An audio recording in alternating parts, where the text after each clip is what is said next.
Mike Hammer is an LA private eye driving back to town one night when a woman in a coat stops him. She's not wearing anything under the coat. Not too long, they're apprehended by the people who had her, and they try to off both of them, but only half succeed. Now Mike, back in his city, wants to know what the hell just happened to him.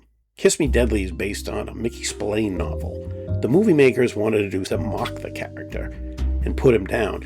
They didn't seem to understand that a guy who walks around punching people who give him lip, a guy who hangs out with trashy women who are always crawling all over him, is something that viewers kind of like. They didn't really have their fingers on the pulse of their audience. Mike Hammer bopping people, knocking them downstairs. There's a guy who loves records and loves music, and he won't give Mike the answers he wants, so Mike just starts smashing his records. The police are either corrupt or stupid. When you meet the type of LA lowlifes hanging around the pool, you think this is what those guys are really like. It's not all shadows. They like to swim and play cards and listen to races.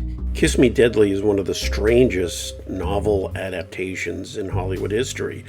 In the first place, the screenwriter and the director hated the whole attitude the original author brought to the material. Mickey Spillane was one of the best-selling paperback writers of the 50s and 60s, and his novels about Mike Hammer were blunt, crude, and they gave the reader what they wanted. It was a crime. Usually some woman was involved and she was not to be trusted, and there were commies to be killed. Robert Aldrich and Bezzarides thought they were so above it, decided, oh, we're just going to make Mike Hammer a piece of garbage, mocking this macho crap, and that's what they did, and they turned out a piece of cinema, film noir, that was everything that people liked about the Mike Hammer novels. The star is Ralph Meeker, who is perfectly cast because he, just standing there, comes off as a real cold-hearted bastard. You have Albert Decker, who was blacklisted as a commie, and Paul Stewart as a low-level thug who would fit right in with the Sopranos, and Juano Hernandez, who is Mike Hammer's buddy.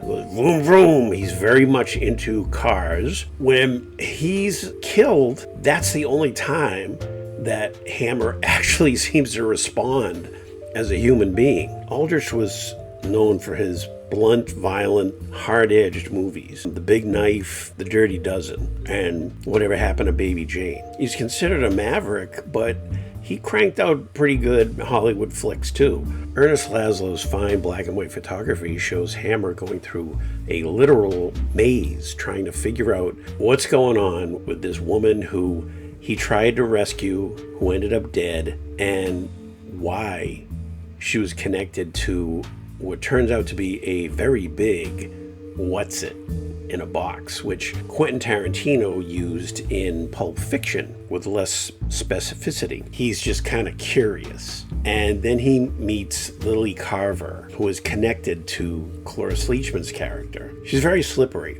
For all we know, she might be a lesbian who knows that Mike is easily twisted around any woman's fingers if he thinks he can get something off of her. Kiss Me Deadly, it's also a bridge between film noir and neo-noir. I have to check out Point Blank, and you will see similarities as well as differences, but you'll also see that film noir is kind of a dead end with the upstanding, Chandler-esque, noble knight private detective trying to do what's right. Hammer is none of that, and yet he's got talent, whether it's using a gun or using their fists or their detective ability. His secretary Velda is one of the, she looks like she's, she'd like to be humping whoever is handy. The movie also is significant in terms of director's cuts and studio interference. For years, we saw one ending. And then I think it was in the 80s, they found another ending. And we thought, oh, this must be the ending that Aldrich wanted all along. Anyway, try to see the Criterion version, because it's a really nice print. And it also has a pretty good commentary track. If you're into film noir, you really need to see Kiss Me Dead. Thanks for stopping by, and stop by again some night soon.